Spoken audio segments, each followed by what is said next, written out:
All right, you guys. So here goes the first of our many recordings on these lessons today, okay? On these review questions. Now, you'll notice as we go through here, I numbered them because they just have the years that these tests were given. All right, but like, if you guys look at this, that's the question that was on the question that was on 2004 test. That was on 2007. That was on the 2005. That was on the 2007. That was on 1989, right? But there's very, very typically a free response question that is going to be curve sketching. So that's why we do an entire, unit on this, okay? They were like talking about this a little bit, is how they split things up between free response, multiple choice, and calculator, no calculator. So if you look, these typically will fall under the no calculator problem because you don't need one.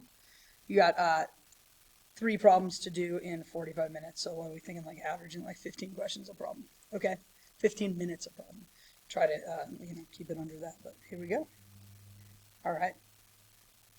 Okay, the figure above shows the graph of f prime. That's super important. I need to make sure that I know that that is f prime. The derivative of the function on the closed interval, -1 to 5, right? We know that this is a closed interval, okay?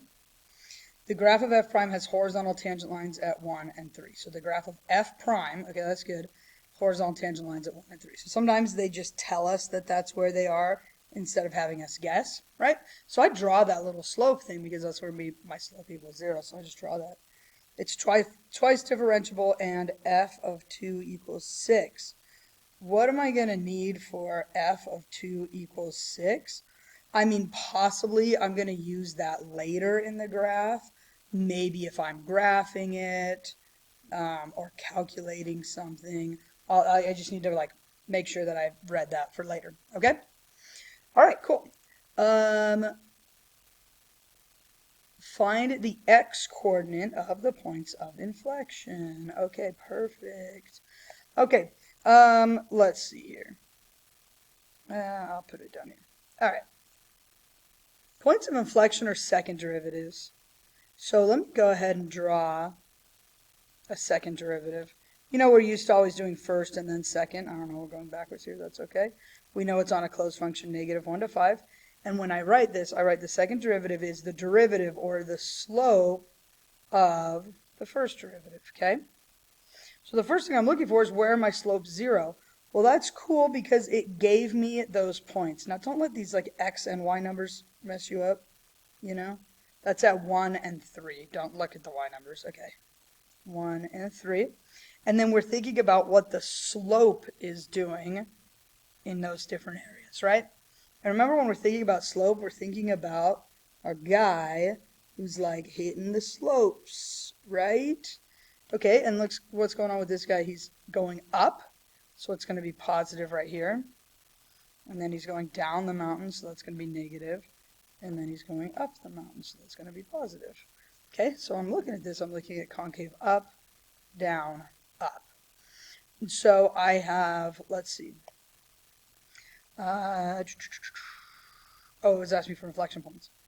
Okay, f of x. Okay, we're going to write this. All cool, right? Give a reason for your answer. You guys means the same thing as justify your answer. Okay, f of x has inflection points at x equals 1 and x equals 3. Because, okay, don't leave me hanging on that one. You got to tell me because, right? Because f double prime of x changes sign. And then you can say at those points or at x equals 1 and 3 or however you want to complete that. But the big thing is it changes signs there. Okay, f double prime changes. Okay, I'm going to go ahead and label that part A. Okay, so part B, I'm actually going to change this a little bit. I should have told you guys. Instead of saying absolute max, we haven't quite learned that part yet. We're going to go ahead and say relative and absolute min, relative min. So let's just change those words to relative. Absolute max means something like a little bit different, and I got to teach you guys something else before we can do that. So, okay, here we go. So there's part A. Let's look at part B. So for part B, it is asking me to look at the first derivative from -1 to 5. Now, the first derivative equals 0 when the graph equals 0. So it's literally at these points. Okay, so I'm going to use 1 and 4. And the first derivative, the way that we test it, it's like if I picked a number between -1 and 1, let's say I picked 0 and I evaluated it, that gives me a negative. If I picked a number between 1 and 4 and I evaluated it, like say 2, that gives me a negative. But if I picked a number between 4 and 5 and evaluated it, like 4.5, that's up there and that gives me a positive. So this one kind of talks more about whether the values are above or below the axis, right? Just whether they're positive values or negative values. So when I draw this, it's going to be decreasing, decreasing, increasing. All right? So here's what I would say. There is a, or no, f of x, not just there is. We want to be more specific. I caught myself. Like there is, or it has, no, we want to say f of x has a relative min at x equals 4 because,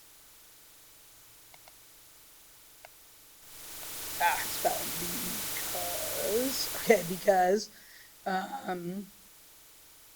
f prime of x changes from negative to positive at x equals 4. Okay? F of x has no relative max because f prime of x never changes from positive to negative. Okay? The absolute max has to do with what happens on the endpoints, but again, we haven't talked about that yet, so that's why I wanted to change that. But there we go. Those are going to be our answers for letter B. All right? And then for letter G. Okay, so a lot of times you guys, kind of look at this here. What it'll do is it'll actually give you like an actual like math question as one of your parts. What I mean by that is where you're actually like calculating things or whatever, okay? I'm going to go ahead and put part C right here because I was writing too big.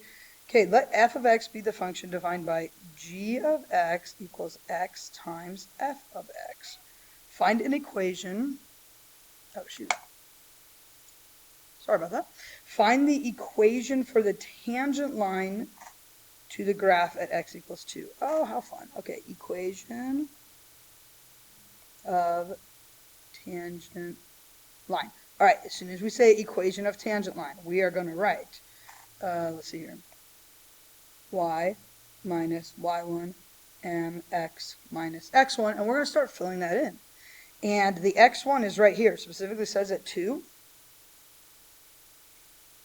So I still need to find the slope, and I still need to find y1. Now guys, we don't have any information about the original problem. It didn't give us any. We only have information about the derivative. So how on earth am I going to find what the y value is when x is 2? It's not that. That's y prime when x is 2, or f prime, or whatever. G prime. You guys know what I mean. Okay? So how am I actually going to find the value when x is 2? So what is g of 2 is really what I'm looking for. It's this new equation. What is g of 2? Well, g of 2, and like g of 2, you guys, is going to go right here, because it's the y value. And you know what's going to go right here? G prime of 2. So I'm switching to this g function now instead of f, right? What is g of 2? What is g prime of 2? That's going to help me make my equation of tangent line. So what is g of 2? Well, it's 2 times f of 2. Where am I going to get f of 2? It's not on the graph anywhere. I don't really know. Do you guys remember that there was a point in here that I said, oh, I'm going to use that later. There's that point, okay? F of 2 is 6. So this is 2 times 6. This is 12. So that is the point that is going to go right here. All right, and again, even if you don't get the full equation, every little part you get, that's going to be great. Okay, so that's good. And now for our last thing, we need to find g prime of 2. So let's start with g prime of x before I plug the 2 in. And you guys look at this. What rule do we have to use to take the derivative there? We've got to use a product rule. Okay? And a product rule goes derivative of the first times the second plus first times derivative of the second.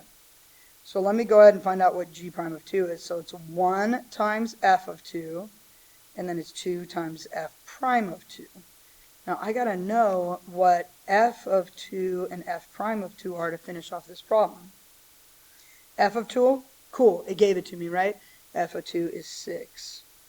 F prime of 2, you guys remember, this is the graph of f prime. So f prime of 2, I can just read it right off the graph, right? And it's actually right here. F prime of 2 is negative 1. So that's why they're like giving us those points, okay? F prime of 2 is negative 1. Whew, so I get 6 and negative 2, so I get 4. Okay, so I'm going to come back over here. I'm going to put 4, and I'm going to put that as my answer. Box it or something, makes it look good. That's the equation of the tangent line, okay?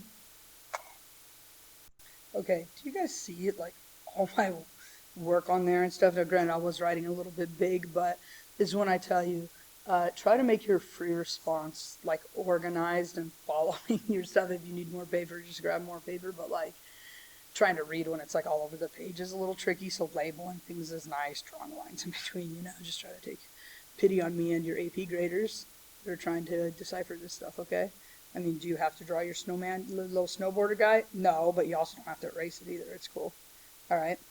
Okay, then I'm going to do question number 2, and then we'll head to the next, question, the next video. Okay, so this was from 2007. On the AB, it was one of the 3 no calculator problems. All right, so let's take a look. Okay, let's read this and just see what kind of important information I could pick out. I'll just like underline or something. F is a function defined on a closed interval. Okay, that's important. So I need to remind myself, do not go past negative 5 and 5. That's important. F of 1 equals 3. Okay, I feel like I'm going to need that later. So I'm going to box it. The graph of f prime, the derivative consists of 2 semicircles and 2 line segments shown above. That's not really that big of information. It's just telling you it looks like a circle. It is. Okay? And it looks like a straight line, and it is. So it's just telling you what it looks like. All right? Okay. For negative 5 to 5, find all x values at which f has a relative max. Let's go. We know how to do this. We're so good at this. Negative, whoops. Okay, there's my interval from negative 5 to 5. I look at where does f actually equal 0? Where does f prime actually equal 0? Well, this is the graph of f prime. So 5, we don't need to worry about that. That's on an endpoint. Negative 3, 1, 4. Negative 3, 1, 4. And when I do test values here, so I'm testing it, I say, okay, pick a number between negative 5 and negative 3. So I'm going to test negative 4. It's above the axis. It's like positive 1, so that's a positive value. In between negative 3 and 1, any number I test is going to be below the axis. In between 1 and 4, any number I test will be above, and between 4 and 5 it will be below. So I'm going to draw increasing, decreasing, increasing, decreasing. Okay? And now I can go ahead and answer the question. Find all values x. So we're only finding the x values. That's all we can find, right? Where it has a relative maximum. I see one right there, and I see one right there. So f of x, start with f of x, because we're talking about the function, has a relative max at x equals negative 3 and x equals 4. Because f prime of x changes from positive to negative at those points. Okay, or at negative 3 and 4. All right? So that's a pretty great explanation. I'm definitely going to get all my points from that one. Okay, then we're going to go to B. Find all values of x where the graph has a point of inflection. Awesome. We do second derivative for that. Second derivative is the slope of the first derivative. So we're hitting the slopes, okay? I don't know if that helps you, but it helps me, you guys. Seriously, when I'm thinking about this, I'm like, all right, slope, draw my guy, right? Maybe at some point we'll get so good at this we don't have to draw our guy, but whatever. I always draw my guy. Okay. Oh, so part of the reason why it specifically said that these are circles is because we know that a circle like attains its like high and low point right there, there, and there. Okay, so the points that are going to be on my second derivative sine line graph are 4, because it's, remember, the x-coordinate, -1, and 2. Okay, even though this has a corner on it, yes, even though this has a corner on it. This might be undefined on the second derivative. We don't really know. It could be undefined there. All right, but we do know that this function is continuous. There's no undefined points on this function. We know that because it's 2 circles and 2 lines. Then there's no open circle. So even though there's a sharp corner, it's still one I'm going to put on my line there. Okay. And let's think about my little skier buddy. He's going up the mountain, and then he's going down, down, down, all the way to there. And then up, up, up, all the way to there, and then down, down, down, all the way to there. So we've got some concave up, down, and I have, okay, f of x has points of inflection. Okay, I'll be allowed to abbreviate that, POI, or you can write it out, points of inflection, at x equals 4, -1, and 2, because, okay, so this is really important. Look at what our reasoning is for that. So we specifically say f prime of x changes sign at 4, -1, and 2, all right? We don't want to, you don't have to say it changes from positive to negative or negative to positive. You don't have to say that. You just have to say it changes sign. Okay? Cool. All right. Nice. Let's check out B. Find all the intervals where the graph of f is concave up and positive slope. Oh, these are fun. I like these. Okay. Okay. Concave up, positive slope. So here and here are positive slope. -5 to -3. And then that little section right there, -5 to -3. So my first part would be -5 to -3. Okay, and then nowhere else in there. And then between 1 and 4. Okay, where between 1 and 4 is it concave up? So between 1 and 4, but it's only like concave up on that little part from 1 to 2. 1 to 2. Okay, it does say explain your reasoning. Perfect. So I would say because f prime of x is positive and f double prime of x is positive on those intervals. That's the definition of increasing. That's the definition of concave up. Okay? Another way, if you don't love that way of doing it by looking at the sine line graphs, I think it's a little bit easier, but you can also look at it this way. Okay, let me go back to the beginning. Don't erase your work when you guys are doing tests and stuff, because I like to look at it, but I'm going to just erase this a little bit to make it more clear. All right. You know where I found the increasing? Increasing really was the parts that were above the graph. Right? If we think about it, those were the parts that were above the graph. And then where was I finding concave up? Concave up was where it had an increasing or a positive slope. Let's just put a positive slope. So let's highlight the things that are above the graph and have a positive slope. Well, that's above the graph and has a positive slope. That's above the graph and has a positive slope. So let me see if I did it right. It should be -5 to -4 and 1 to 2. Ooh, I put -5 to -3. Oh, snap. Look at that, you guys. Yay for me. I caught a mistake. This would have been -1 point for me. Okay? I actually caught a mistake because I thought, wait, what is going on? Oh, that is a -4 right here. That said +4. Oh, snap. I didn't put my negative on my 4. And so if it's actually -5 to 3, that would actually be, oh, -5 to -4 because -3 is past that. That's my bad. Okay. Am I going to go back and record over it and pretend like I didn't make a mistake? No, I'm not, because it's good for you guys to see me make mistakes and then catch it later by kind of going, okay, I was above the graph, positive slope, and then, oh my gosh, I really messed that up, you know? So then I can just come over here and change that to, yeah, -5 to -4. That's what I'm trying to change that to. Because -5 to -3 is positive, but only the piece to -4 is concave up. Okay? You guys good with that? All right, nice. Now, I didn't look over this totally, I didn't look over this carefully enough.